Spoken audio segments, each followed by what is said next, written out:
ஓம் சாய்ராம். நரசிம்ம சுவாமிஜி கேட்காவின் உள்ள தத்தாத்திரேயர் ஆலயத்தில் அந்த அமைதி தவழும் நிசப்தமான சூழலில் சிறிது காலத்தை கழித்தார். பின்னாட்களில், அதாவது 1945 செப்டம்பர் மாதம் பெத்நாராயண் மகாராஜ் அவர்கள் பெங்களூருவுக்கு சென்று அங்கு தொடர்ச்சியாக 5 நாட்கள் ஹோமம் செய்தார். அந்த ஹோமம் நிறைவடைந்தவுடன் அடுத்த நாள், அதாவது செப்டம்பர் மாதம் 3ஆம் தேதி அவர் அங்கே மகா சமாதி அடைந்து விட்டார். இதை குறிக்கும் முகமாக அவருடைய பக்தர்கள் கவிபுரம் விரிவாக்க பகுதியில் கவி கங்காதரேஸ்வரர் ஆலயத்திற்கு அருகில் தங்களுடைய குருவுக்கு ஒரு சமாதியை கட்டினர். நரசிம்ம சுவாமிஜி கேட்காவில் இருந்த பொழுது அகமது நகரிலிருந்து 5 கிலோமீட்டர் வடக்கே மெஹர்பாத் என்னும் இடத்தில் அவதார் மெஹர்பாபா இருப்பதை கேள்விப்பட்டார்.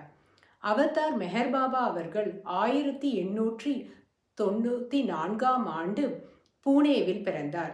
அவருக்கு ஆன்மீக தீட்சையை ஹஸ்ரத் பாபாஜான் அவர்கள் வழங்கினார்.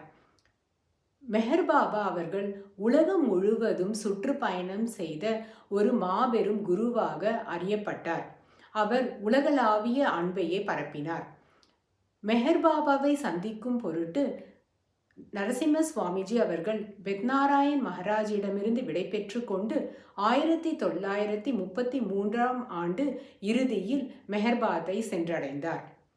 இவர் மெஹர்பாத்தை சென்றடைவதற்கு 20 நாட்களுக்கு முன்பாக மெஹர்பாபா அவர்கள் வாழ்நாள் முழுவதும் பேசாமல் இருப்பதாக மௌன விரதத்தை பூண்டார். அவர் தன்னுடைய பக்தர்களிடம் தொடர்பு கொள்வதற்காக ஒரு எழுத்து பலகையையே உபயோகித்தார்.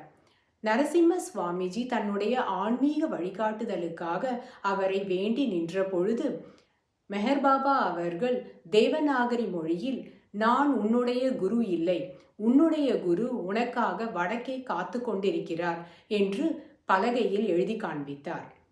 ஓம்